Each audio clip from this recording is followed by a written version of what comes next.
All right, joining us now is California Attorney General Jerry Brown. He's the Democratic gubernatorial candidate. Mr. AG, welcome back to the show. It's been a while. You probably heard Meg Whitman say you don't have a plan for anything. What is your response, sir? Well, like much of what she's doing in this campaign, either she's not informed or she's just not telling the truth. Just go to my webpage, jerrybrown.org. You'll see a great plan for new energy jobs, about 500,000 for investing in 20,000 megawatts of renewable energy and efficiency retrofits.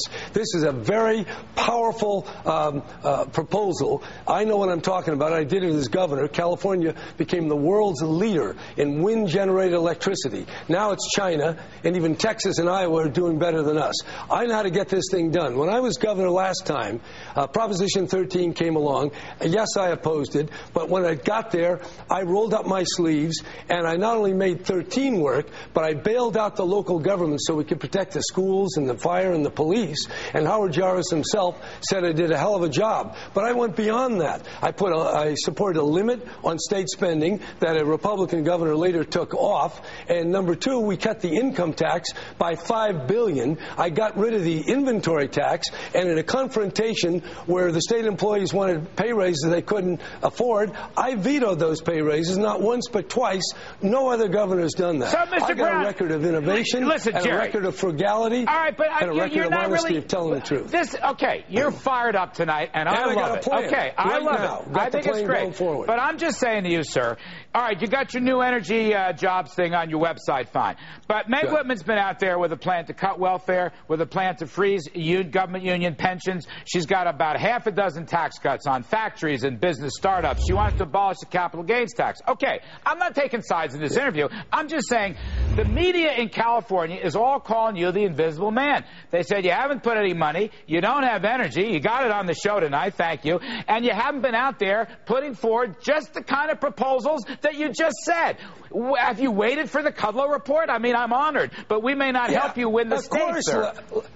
Larry, I don't want you putting on old material here. We want to get new stuff. Look, the campaign is just beginning. This is the summer. It wasn't too many years ago that people waited for Labor Day. Now, Miss Whitman, you know, she got her $1 billion out of that eBay, even though the stock was dropped 50% by the time she left. But and she made some dumb decisions, like the Skype purchase, where she forgot to get the licenses and the patents, so she made a very bad deal. So that's not much of a resume. Look, what it takes here is not a plan with mostly pictures or tax reductions. You don't say how much they're going to cost. You need a plan to engage the people and the legislators, because you got to persuade. It's not like being a CEO. You don't give edicts to the legislator or to the civil servants. You got to lead them, and it's damn tough. And I've done it before, and I did it in Oakland. And I cut red tape and dumb rules. I got 10,000 people to move into town and revitalize the center of that city, a very tough city. So, yeah, I've worked in politics,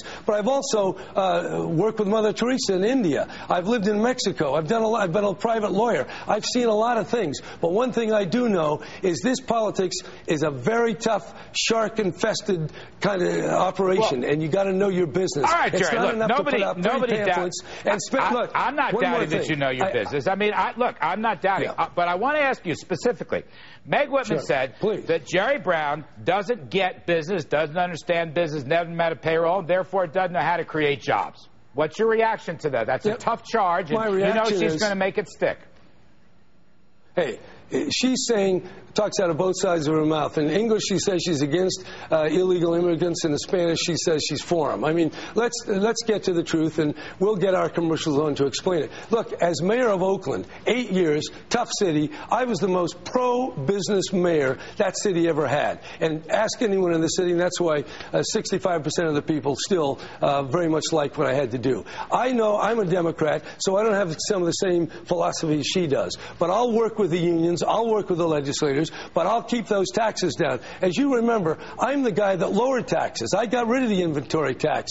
I put the limit on. I was a pretty tough-minded governor. Well, let me stay with this tax thing. All right, this tax thing is a cool subject for you and me, because when you ran for president, Art Laffer was your advisor, and you were running on the low-rate flat tax. You even called me once when you were in New York City, and I appreciated that. Now, where is the flat tax Jerry Brown? Why aren't you out there pounding for lower tax rates in California like Meg Whitman? Because the state's not competitive anymore, Jerry. Where are you on this stuff? She's not talking about an overall lower marginal tax rate. She has a lot of little picky, a little tax break for this group and a little tax break for that group. If you want to restructure the tax system and lower the marginal rates and spread out the base, that could be a very fine plan, but it's going to take a process. You're not going to get it by a little pamphlet, and you also have to deal with the fact that we got a $19 billion deficit, and you're going to have to go over each department and start cutting this thing back in the best way you can. And it isn't just snapping your fingers and saying 5 tax breaks in a pamphlet. I believe that I can pull people together. Government is by consensus, and she is already running a very divisive campaign. What we need to do is unify the people of California, think not as Republicans or Democrats, but as Californians first. And I'm going to not only do that, I'm going to bring government closer to the people. Sacramento has taken on too much power, not while I was governor, but in the 4 governors since, and bringing on this amateur, never been part of it. That's what Arnold said. In fact, Arnold and Meg sound exactly the same. I'm afraid the same result. I got to leave it there. I offered equal time. You know you're always welcome on this program, as you have been down through the years. I like the energy, Jerry, and I hope you stay with that on the campaign trail, and I hope to see you again. Thanks ever so much.